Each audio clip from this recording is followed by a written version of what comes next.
Welcome back to our next episode in this little sequence of episodes of Ving Tsun Kicking. This time I want to continue what I started in the last one with regard to kicking. A little bit more information about the kick. As I suggested last time, what we're doing is we're using a rotation in the hip area so that the leg is able to extend and get power. And that structurally gives you a much more natural connection to the ground, which guarantees a penetrating force in the kick.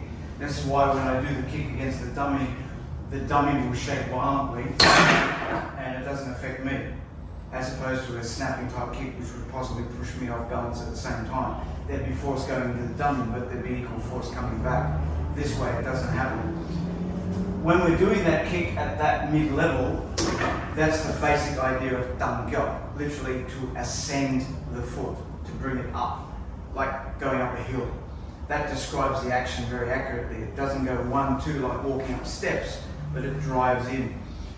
If you want to test it, you can get a partner to hold a shield like this one, and even in slow motion, if you do the kick slowly, it will still have penetrating power.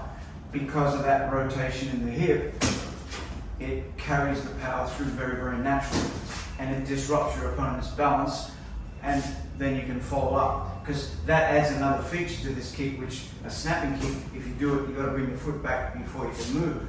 But with dang gyok, the moment you've done the kick, you're already able to go forward. It's almost like a step with your foot higher off the ground. Thanks, Heather. The other thing about the kick is you can easily modify it so that it becomes other applications within the original application. So if I'm going for mid-level, it's the kick I've already described. If I'm going for legs or the knee of my opponent, I'll just turn the foot more so that the foot is wider and therefore won't miss the target easily. And it also creates a very, very dynamic force into the target. Usually, dang gyok is done when we're facing the target square on. So if I'm able to face my enemy, it makes sense to do a front kick.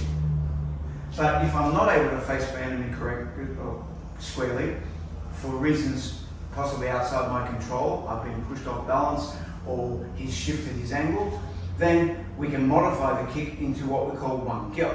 Wang gyok is, some people would call it a side kick. Literally it means horizontal kick, but in fact it's not exactly horizontal, it's more angled. It's the same mechanism, but minus the rotation inside the hip. So it just comes out in one motion. Again, like that punching idea we talked about in the earlier program, lifting and straightening with the wang gyok, just lifting and straightening at the same time. So that's a brief introduction to the kicking theory of Ving Tsun Kicking.